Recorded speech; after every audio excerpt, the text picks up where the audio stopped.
कपिल सिब्बल ने ईवीएम पर सवाल उठाया है, जिसका कांग्रेस ने भी समर्थन किया है, तो वहीं बीजेपी ने इसे अनर्गल बताया है। दुनिया में कोई ऐसी मशीन नहीं है that cannot be tampered.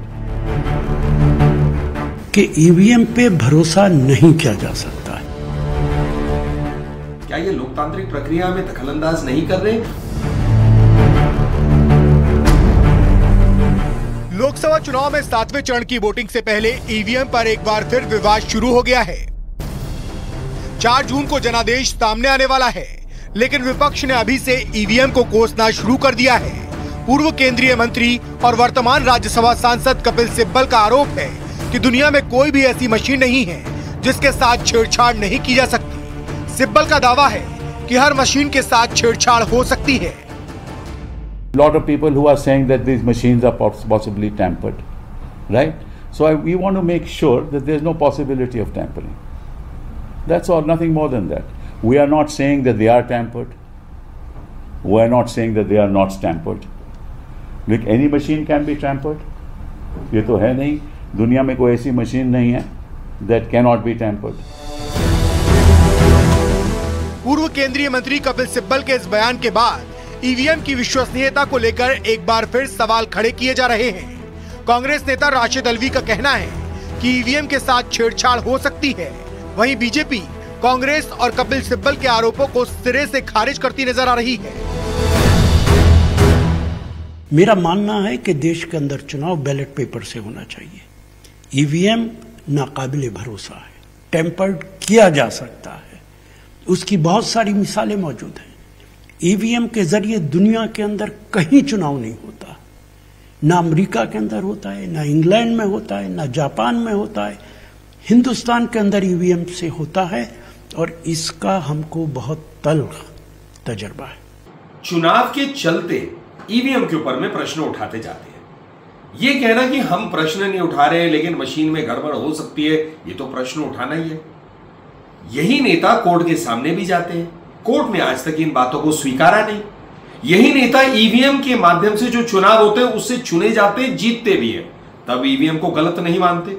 तो इस प्रकार के प्रश्न उठाकर चाहे इस रूप से या दूसरे रूप से, क्या ये लोकतांत्रिक प्रक्रिया में दखलंदाज नहीं कर रहे?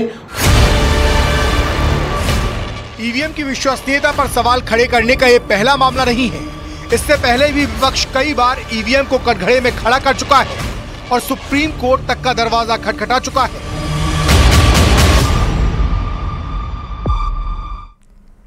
1 जून को चुनावी रण का अंतिम पड़ाव है, लेकिन इससे पहले विपक्ष ने ईवीएम पर सवाल उठाने शुरू कर दिए हैं। विपक्ष ने निर्वाचन आयोग पर भी सवाल उठाए हैं। वहीं बीजेपी का कहना है कि जब वो चुनाव हारने लगते हैं तब ईवीएम पर सवाल उठाते हैं। ईवीएम एक देश में मसला तो है ही ना।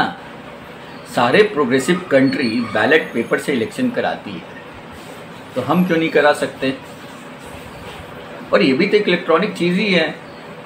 अगर देश में बेईमानी नहीं हुई तो इंडिया गठबंधन की सरकार बनना तय है। चुनाव आयोग के निष्पक्षता पर तो सवाल खड़े हो ही रहे हैं, चाहे वो ईवीएम का सवाल हो, चाहे वो 10 दिनों के बाद वोटिंग परसेंटेज बढ़ाने का मामला।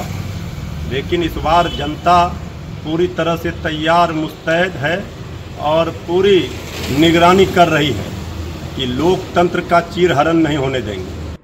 जिस शुचिता और पारदर्शिता के साथ लोकसभा चुनाव हो रहे हैं उसके लिए इलेक्शन कमीशन बधाई का पात्र है। हम सब संतुष्ट हैं, देश की जनता संतुष्ट है। देखना है कि इंडी अलायंस हर चुनाव के भांति क्या इस बार भी अपने करारी शिकस्त का दोष ईवीएम पे लगाएगा और जनता के मैंडेट का अपमान करेगा।